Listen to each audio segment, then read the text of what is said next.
Hey, Salvador Briggman here. Welcome back to the Crowdfunding Demystified YouTube channel. And today I want to talk about some advice and tips that I have for you if you are trying to create a board game or a tabletop game or a card game in 2020. What should you know in order to be more successful? I'm sharing all of that here today.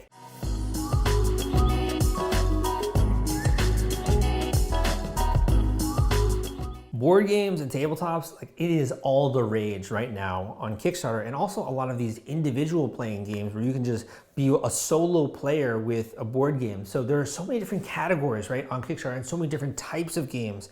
And I think it can really be inspiring. So there's two resources out there that I first think that you should start with. One is Crowdfunding Demystified Podcast. That's my podcast where I talk a lot.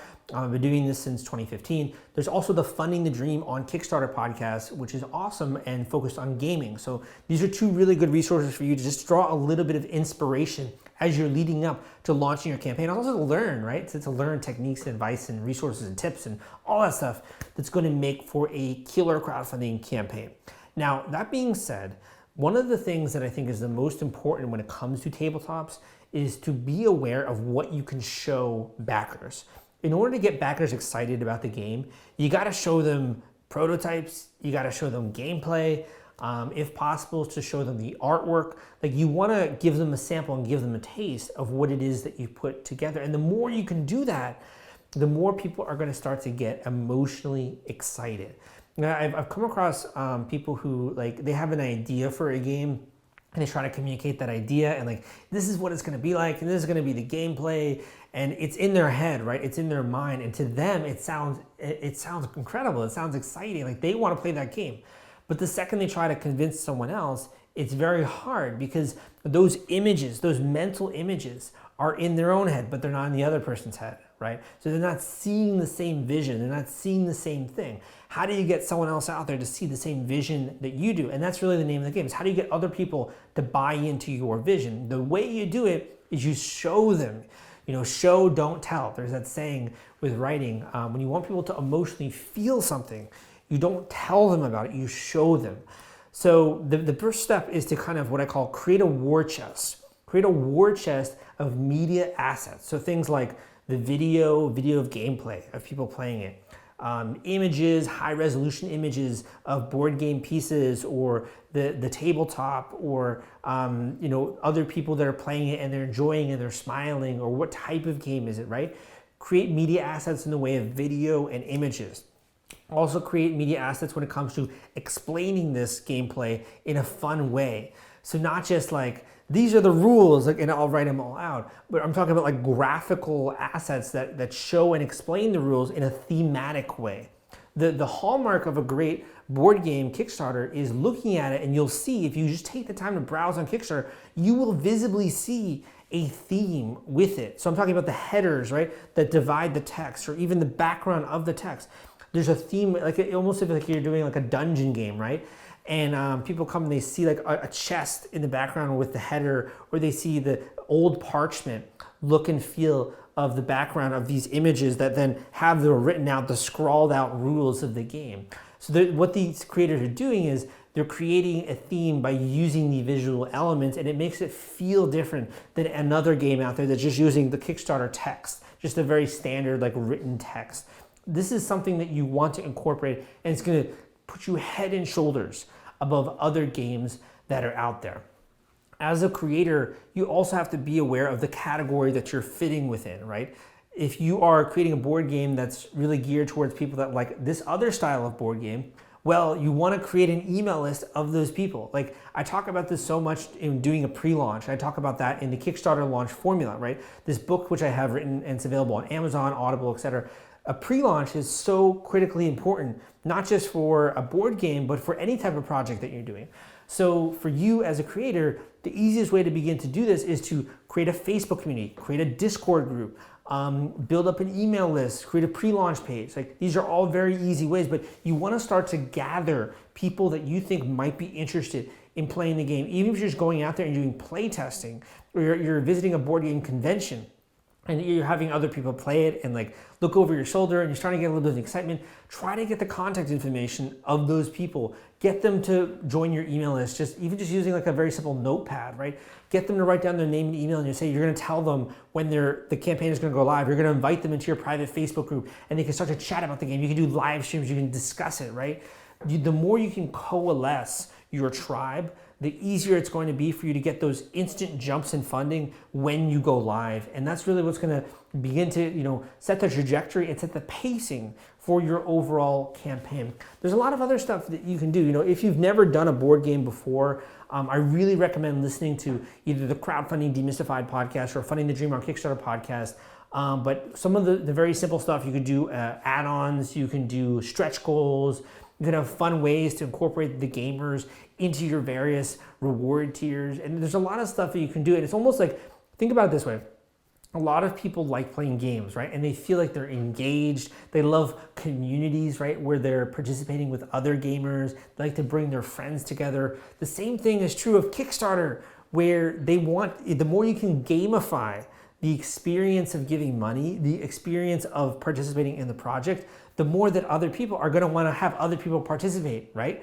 So if you can like almost gamify the campaign page, the fact that you're getting closer and closer towards stretch goals, that new things are being unlocked, new secrets are being shared, it's fun, like it's an experience. And for anyone out there that's buying into a game and they support that, it keeps them engaged with what it is that you're doing. It makes you appear way more invested, and they're almost getting like a sample of what it will be like to join this overall community once the campaign is finished. And this also goes for other types like video games and those types of things.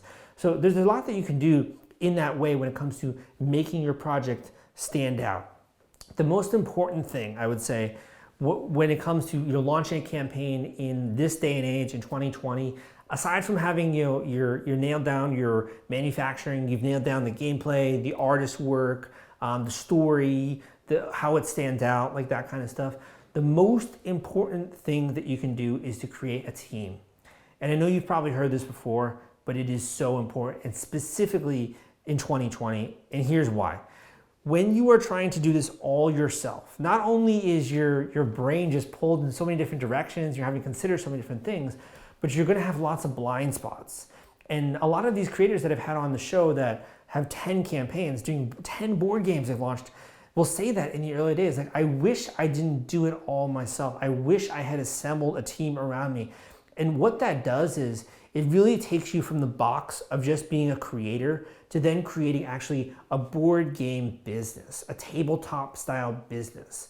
It's taking you from just the perspective of making something that you think is cool and that you want to enjoy and you want to play with other people. That can be a great place to start. I'm not saying you don't have to be a business owner, but if you want to turn this into something more, if you want to be able to quit your day job, have 5-10 people working for you.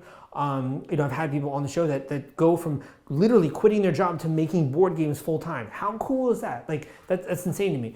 So if you want to go down that path more so, it's going to be about using this first campaign to exercise those skills, to do a little bit of learning, and to learn how to assemble a team around this endeavor and around this project when it comes to things like marketing, managing the campaign, doing the fulfillment. Great fulfillment company, Fulfillrite, I'm going to link down below. I really recommend them a lot when it comes to these things.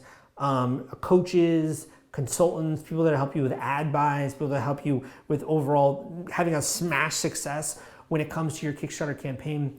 There's a different mindset, I think, when it comes to being a business owner, because a business owner looks at Kickstarter and like, this is a remarkable opportunity to get the word out there, to do marketing, to gather a list of people that are going to buy your future games, to make a splash.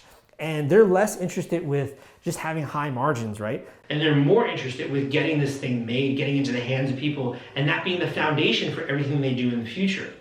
It's almost like it's Kickstarter, it's a window of opportunity.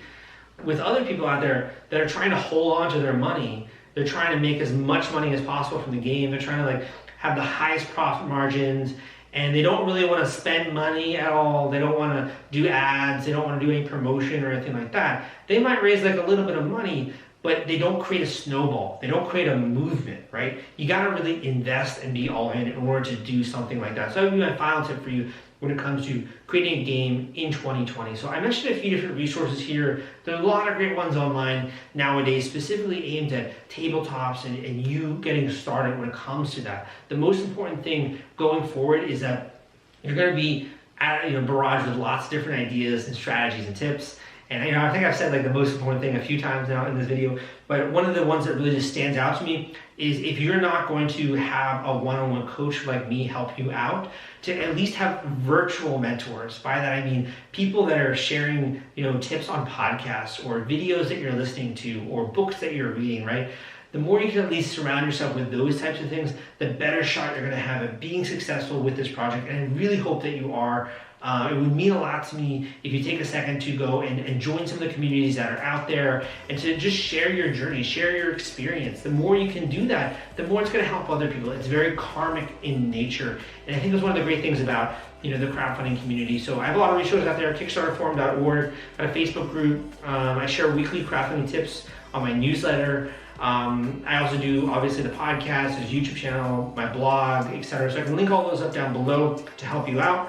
In addition, come subscribe to this channel if you want more content like this. I talk about a lot of topics when it comes to crowdfunding. Give me a thumbs up if you liked this video. My name is Salvador Briggman, and I'll see you next time.